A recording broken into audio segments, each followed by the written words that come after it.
ಇನ್ನು ಕೆಲ ದಿನಗಳಿಂದ ನೀವು ಕೂಡ ಬಹುಶಃ ಈ ವಿಚಾರವನ್ನ ಕೇಳಿರಬಹುದು. ಅದೇನು ಅಂತಂದ್ರೆ ಈ ಮೊಟ್ಟೆಯಲ್ಲಿ ಕ್ಯಾನ್ಸರ್ ಕಾರಕ ಅಂಶ ಇದೆ ಅನ್ನುವಂಥ ವಿಚಾರ. ಹೌದು, ಒಂದು ರಿಸರ್ಚ್ ಪ್ರಕಾರವಾಗಿ ಹೌದು ಮೊಟ್ಟೆಯಲ್ಲಿ ಕ್ಯಾನ್ಸರ್ ಕಾರಕ ಅಂಶ ಇದೆ ಅಂತ ಆ ವರದಿ ಅದು ಈ ಮೊಟ್ಟೆ ಪ್ರತಿದಿನ ಬಹುತೇಕ ಮಂದಿ ತಿಂತಾರೆ. ವೆಜ್ ಅವರು ತಿಂತಾರೆ, ನಾನ್ ವೆಜ್ ಅವರು ತಿಂತಾರೆ. ಹಾಗಾಗಿ ನಾವು ಮೊಟ್ಟೆ ತಿನ್ಬೇಕೋ ಬೇಡವೋ ಅನ್ನುವಂಥ ರೀತಿಯ ಗೊಂದಲ ಹುಟ್ಟಾಕೋದಕ್ಕೆ ಕಾರಣ ಆಗಿದೆ. ಮೊಟ್ಟೆಯಲ್ಲಿ ಕ್ಯಾನ್ಸರ್ ಕಾರಕ ಅಂಶ ಇದೆ ಅನ್ನುವಂಥ ಚರ್ಚೆ ಸಾಮಾಜಿಕ ಜಾಲತಾಣದಲ್ಲಿ ಜೋರಾಗ್ತಾ ಇದ್ದ ಹಾಗೆ ಈ ಮೊಟ್ಟೆಗಳಲ್ಲಿರುವಂಥ AOZ ಕ್ಯಾನ್ಸರ್ ಕಾರಕನ ಅಥವಾ ಮೊಟ್ಟೆಯಲ್ಲಿ ಆ AOZ ಅನ್ನುವಂಥ ಕ್ಯಾನ್ಸರ್ ಕಾರಕ ಪತ್ತೆ ಆಗಿರೋದು ಹೌದಾ, ಯಾವ ಮೊಟ್ಟೆಗಳಲ್ಲಿ ನಾವು ಯಾವ ಮೊಟ್ಟೆ ತಿನ್ನಬೇಕು, ಈ ರೀತಿಯ ಅಂತ ಗೊಂದಲ ಈಗ ಬಹಳ ಕಡೆ ಶುರುವಾಗಿ ಹೋಗಿದೆ. ನೀವು ಕೂಡ ನೋಡ್ತಾ ಇದ್ದೀರಾ, ಪ್ರತಿದಿನವೂ ಕೂಡ ನಿಮ್ಮ ಮನೇಲಿ ಮೊಟ್ಟೆ ಇರುತ್ತೆ. ಬಟ್ ಈಗ ಆ AOZ ಅನ್ನುವಂಥ ಅಂಶ ಕಾರಣ ಆಗೋದಕ್ಕೆ ಕಾರಣ ಅಂತ ಅಂದರೆ ಈ ಮೊಟ್ಟೆ ಯಾರು ಉತ್ಪತ್ತಿ ಮಾಡ್ತಾರಲ್ಲ, ಅಂದರೆ ಈ ಕೋಳಿಗಳದಕ್ಕೆ ಸಂಬಂಧಪಟ್ಟ ಹಾಗೆ ಅವರು ಪೌಲ್ಟ್ರಿನೆಲ್ಲ ಇಟ್ಕೊಂಡಿರ್ತಾರಲ್ಲ, ಅವ್ರುಗಳು ಇಂಜೆಕ್ಟ್ ಮಾಡ್ತಾ ಇರುವಂಥ ಕೆಲ ಔಷಧಿ ಅಂತಲೂ ಕೂಡ ಕೆಲವರು ಹೇಳೋಕೆ ಶುರು ಮಾಡಿದ್ದಾರೆ.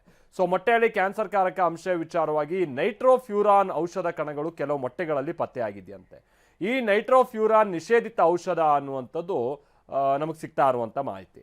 ಸೊ ಇದು ಮನುಷ್ಯರ ದೇಹದ ಜೀವಕೋಶವನ್ನು ಹಾನಿ ಮಾಡುತ್ತಂತೆ. ಯಾವುದು ಈ ನೈಟ್ರೋಫ್ಯೂರಾನ್ ಅನ್ನುವಂಥದ್ದು ಕ್ಯಾನ್ಸರ್ ಅಂತಹ ಮಾರಣಾಂತಿಕ ಕಾಯಿಲೆಗೂ ಕೂಡ ಇದು ಕಾರಣ ಆಗುತ್ತೆ ಅಂತ ಹೇಳಲಾಗ್ತಾ ಇದೆ.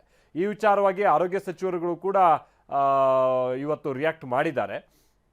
ಕರ್ನಾಟಕದ ಆರೋಗ್ಯ ಸಚಿವರು ನಾನು ಆಗ್ತಾನೆ ಹೇಳಿದಾಗೆ ಇದು ಯಾರು ಮೊಟ್ಟೆ ಪ್ರೊಡಕ್ಷನ್ ಆಗ್ತಾ ಇದೆಯಲ್ಲ ಅಲ್ಲಿ ಅವರು ಇಂಜೆಕ್ಟ್ ಮಾಡುವಂಥ ಕೆಲ ಔಷಧಿಗಳು ಈ ಥರ ಅಂತ ಅಂಶ ಪತ್ತೆ ಆಗೋದಕ್ಕೆ ಕಾರಣ ಅಂತಲೂ ಕೂಡ ಹೇಳಲಾಗ್ತದೆ. ಬಟ್ ರಾಜ್ಯದಲ್ಲೂ ಕೂಡ ಇದಕ್ಕೆ ಸಂಬಂಧಪಟ್ಟಂಗೆ ಸಮಗ್ರವಾದಂಥ ತನಿಖೆ ಆಗಬೇಕಿದೆ. ಹಾಗೇನಾದರೂ ಈ ಪೌಲ್ಟ್ರಿಯಲ್ಲಿ ಇಂಥದ್ದೇನಾದರೂ ಇಂಜೆಕ್ಟ್ ಮಾಡ್ತಾ ಇದ್ರೆ ಅದನ್ನು ಕೂಡಲೇ ತಡೆ ಹಿಡಿಯುವಂಥ ಕೆಲಸ ಆಗಬೇಕಿದೆ. ರಾಜ್ಯದಾದ್ಯಂತ ಮೊಟ್ಟೆಗಳ ಮಾದರಿ ಸಂಗ್ರಹಕ್ಕೆ ಸೂಚನೆ ಕೊಡಲಾಗಿದೆ. ಕ್ಯಾನ್ಸರ್ ಕಾರಕ ಅಂಶ ಪತ್ತೆಯಾಗಿದೆ ಅನ್ನುವಂಥ ಚರ್ಚೆ ಬೆನ್ನಲ್ಲೇ ಆರೋಗ್ಯ ಇಲಾಖೆ ಈ ವಿಚಾರವನ್ನು ಈಗ ಪ್ರಸ್ತಾಪ ಮಾಡ್ತಾ ಇದೆ. TV9ಗೆ ಆರೋಗ್ಯ ಸಚಿವ ದಿನೇಶ್ ಗುಂಡೂರಾವ್ ಕೂಡ ಹೇಳಿಕೆ ಕೊಟ್ಟಿದ್ದಾರೆ. ಬನ್ನಿ ಕೇಳೋಣ. ಪ್ರಥಮವಾಗಿ ಇದರ ಒಂದು ಪೂರ್ತಿಯಾಗಿ ಇದರ ಹಿನ್ನೆಲೆ ಏನು ಮತ್ತು ಇದು ಯಾರು ಟೆಸ್ಟ್ ಮಾಡಿದ್ದಾರೆ ಅದೆಲ್ಲ ಕೂಡ ತಿಳ್ಕೊಳ್ಬೇಕಾಗ್ತದೆ. ಮತ್ತು ವೈಜ್ಞಾನಿಕವಾಗಿ ಯಾವ ಮಟ್ಟದಲ್ಲಾಗಿದೆ ಎಲ್ಲವನ್ನು ಕೂಡ ತಿಳ್ಕೊಳ್ಬೇಕಾಗ್ತದೆ. ತಿಳ್ಕೊಂಡ ನಂತರ ನಮ್ಮ ಫುಡ್ ಡ್ರಗ್ ಕಮಿಷನರ್ ಹೇಳ್ತೀನಿ, ಇದ್ರ ಬಗ್ಗೆ ಎಲ್ಲ ಪೂರ್ತಿ ಮಾಹಿತಿಯನ್ನು ಪಡ್ಕೊಂಡು ಅಗತ್ಯ ಇರುವಂಥ ಏನೇನು ಅದಕ್ಕೆ ಆ ಥರ ಏನಾದರೂ ನೈಜವಾದಂಥ ಒಂದು ಅಂಶಗಳಿದ್ದರೆ ಖಂಡಿತವಾಗಿಯೂ ಆವಾಗ ನಾವು ಅದಕ್ಕೆ ಗಮನ ಕೊಡಬೇಕಾಗ್ತದೆ. ಯಾಕೆಂದರೆ ಇವತ್ತು ಕ್ಯಾನ್ಸರನ್ನು ಸೃಷ್ಟಿ ಮಾಡುವಂಥದ್ದು ಯಾವುದೇ ಇದ್ದರೆ ಅದ್ರ ಬಗ್ಗೆ ನಾವು ಎಚ್ಚರಿಕೆಯಿಂದನೇ ಕ್ರಮ ತಗೊಳ್ಬೇಕಾಗ್ತದೆ. ಮತ್ತು ಆ ಥರ ಕಂಡು ಬಂದರೆ ಅವಾಗ ಕಠಿಣ ಕ್ರಮ ತಗೊಳ್ಬೇಕಾಗ್ತದೆ.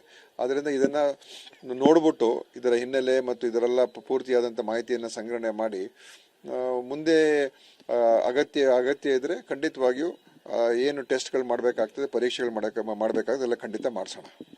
ಈಗಲೇ ಏನಾಗ್ಬಿಡ್ತು, ಈ ಥರ ವಿಚಾರಗಳು ಒಂದೇ ಸಲ ಆತಂಕಕ್ಕೆ ಒಳಗಾಗಿ ಜನ ನೂರಾರು ಒಂಥರ ಕನ್ಫ್ಯೂಸ್ ಆಗುವಂಥದ್ದು ಕೂಡ ಬೇಡ ಅಂತ ನನಗನ್ಸುತ್ತೆ. ಪ್ರಥಮವಾಗಿ ನೈಜತೆ ಮತ್ತು ಏನಿದೆ ಅಂಶಗಳನ್ನೆಲ್ಲ ಕೂಡ ತಿಳ್ಕೊಂಡು ತದನಂತರ ನಾವು ಒಂದು ತೀರ್ಮಾನಕ್ಕೆ ಬರೋದು ಒಳ್ಳೆಯದು. ಜನ ಅನಾವಶ್ಯಕವಾಗಿ ಗಾಬರಿ ಪಡ್ತಕ್ಕಂಥದ್ದಕ್ಕೆ ಹೋಗಬಾರ್ದು ಅಂತ ನನ್ನ ಮನವಿ. ಆ ವ್ಯಕ್ತಿ PSI ಡ್ರೆಸ್ನಲ್ಲಿ ಬಿಲ್ಡಪ್ ಕೊಡ್ತಾ ಇದ್ದ. ಬೆಂಗಳೂರಿನಲ್ಲಿ ದರೋಡೆ ಕೂಡ ಮಾಡಿದ್ದ. ಹೌದು, ಆತ ನಕಲಿ PSI ಅನ್ನುವಂಥದ್ದು ಆ ನಂತರದಲ್ಲಿ ಗೊತ್ತಾಯಿತು.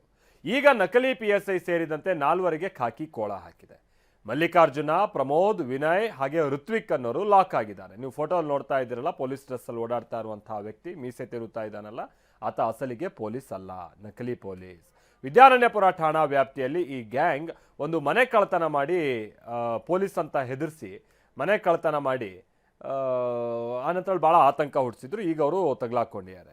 ಆಮೇಲೆ ಈ ಮಲ್ಲಿಕಾರ್ಜುನ ಇದ್ದಾನಲ್ಲ, ಈತ 2 ಬಾರಿ ಪರೀಕ್ಷೆ ಬರೆದಿದ್ದಂತೆ PSI ಆಗೋದಕ್ಕೆ. 2 ಬಾರಿ ಕೂಡ ಆ ಪರೀಕ್ಷೆಯಲ್ಲಿ ಆತ ಫೇಲ್ ಆಗಿರ್ತಾನೆ. ಆದರೆ PSI ಆಗಿದ್ದೀನಿ ಅಂತ ಸಿರುಗುಪ್ಪದಲ್ಲಿ ನಂಬಿಸಿ ಐಷಾರಾಮಿ ಜೀವನವನ್ನು ನಡೆಸೋದಕ್ಕೆ ಈ ಥರದ ಅಡ್ದಾರಿ ಹಿಡಿದಿದ್ದ ಅನ್ನುವಂಥದ್ದು ಗೊತ್ತಾಗ್ತಾ ಇದೆ. ಮನೆ ಅಕ್ಕಪಕ್ಕದವ್ರನ್ನ ಕೇಳಿದ್ರೆ ಇಲ್ಲಪ್ಪ ಮಲ್ಲಿಕಾರ್ಜುನ PSI ಆಗ್ಬಿಟ್ಟವನೇ, ಪೊಲೀಸ್ ಆಗ್ಬಿಟ್ಟವನೇ ಅಂತಲೇ ಎಲ್ಲ ಹೇಳ್ತಿದ್ದು. ಬಟ್ ಈತ ಪೊಲೀಸ್ ಆಗಿರಲಿಲ್ಲ.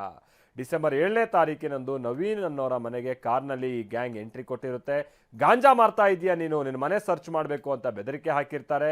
ನವೀನ್ ಮೇಲೆ ಲಾಠಿ, ಕಬ್ಬಿಣದ ರಾಡ್ನಿಂದ ಹಲ್ಲೆ ಮಾಡಿ 87,000 ರೂಪಾಯಿಯಷ್ಟು ಹಣವನ್ನು ಇವರು ಅಲ್ಲಿಂದ ಕದ್ದು ಪರಾರಿಯಾಗಿದ್ರು ಅನ್ನೋದು ಗೊತ್ತಾಗ್ತಾ ಇದೆ. DCP ಇದ್ರ ಬಗ್ಗೆ ಮಾತನಾಡಿದರೆ ಬನ್ನಿ ಕೇಳೋಣ. ವಿದ್ಯಾರಣ್ಯಪುರ ಪೊಲೀಸ್ ಠಾಣೆ ನರಸೀಪುರ ಲೇಔಟ್ನಲ್ಲಿ ವಾಸವಾಗಿರ್ತಕ್ಕಂತಹ ನವೀನ್ ಎಂಬುವರು ವಿದ್ಯಾರಣ್ಯಪುರ ಪೊಲೀಸ್ ಠಾಣೆಯಲ್ಲಿ ಒಂದು ರಾಬ್ರಿ ಕೇಸನ್ನ ದಾಖಲು ಮಾಡಿರ್ತಾರೆ.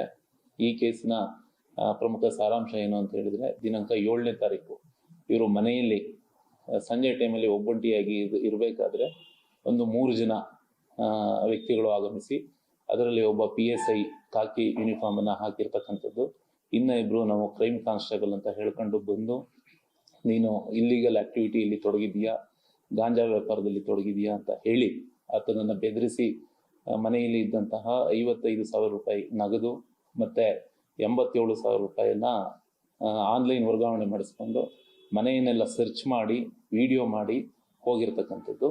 ಈ ಪ್ರಕರಣವನ್ನು ನಾವು ದಾಖಲಿಸಿಕೊಂಡು ಪ್ರಕರಣದಲ್ಲಿ 4 ಜನ ಆರೋಪಿಗಳನ್ನ ಬಂಧಿಸಿ 2 ವೆಹಿಕಲ್, ಒಂದು 2 ವೀಲರು, ಒಂದು ಕಾರು ಹಾಗೂ 45,000 ನಗದು ಹಣವನ್ನು ವಶಕ್ಕೆ ಪಡ್ಕೊಂಡಿದೆ. ಮೂಲತಃ